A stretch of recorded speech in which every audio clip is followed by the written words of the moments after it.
Hello लोगोफोर खुलुमबाय आरो नोंथांमोनखौ बयखौबो गिबियावनो अबाउट बड' सेलिब्रिटिज इउट्यूब चेनेलावहाय बरायग्रोनानै लाग्रोनाय जाबाय लोगोफोर नोंथांमोनाथ' बे भिडिअनि टाइटेल आरो थाम्बनेलखौ नायनानै एसेबाबो मिथिखाबाय जानांगौ बे भिडिअ मानि बागै जागोन। लोगोफोर नोंथांमोना गोबाव समनिफ्राय नायनो थाखाय नेनानै थानाय अख्रां गंसे आबुं बर' सावथुननि पार्ट 4 आरो पार्ट 5खौथ' नोंथांमोना बयबो नायखांखाबायानो जानांगौ। स' लोगोफोर बिनिनो पार्ट 6 एबा अख्रां गंसे आबुं बर' सावथुननि पार्ट 6खौबो रिंसार ब्रह्म इउट्यूब चेनेला आपल'ड खालामबाय लोगोफोर।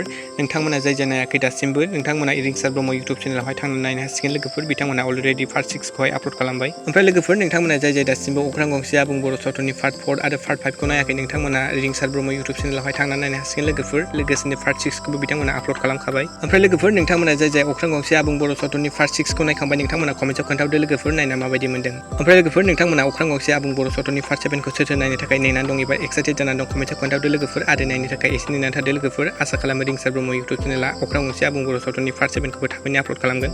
लोगोफोर अख्रां गंसे आबुं बर' सावथुननि स्ट'रि आरो स्क्रिप्टखौ लिरदों बर'निनो मुंदांखा फावखुंगुर लोगोसेनो सावथुन दिहुनगिरि प्रबिन मैथा बर' बिथां। ओमफ्राय लोगोफोर नोंथांमोना प्रबिन मैथा बर' बिथांनि स्ट'रि लिरनाय आरो एक्टिंफोरखौ नायना माबायदि मोनो कमेन्टआव खोन्थाहरनो दाबायदि लोगोफोर आरो सोरनि फेभरेट बेखौबो कमेन्टआव खोन्थाहरबानो जाबाय लोगोफोर।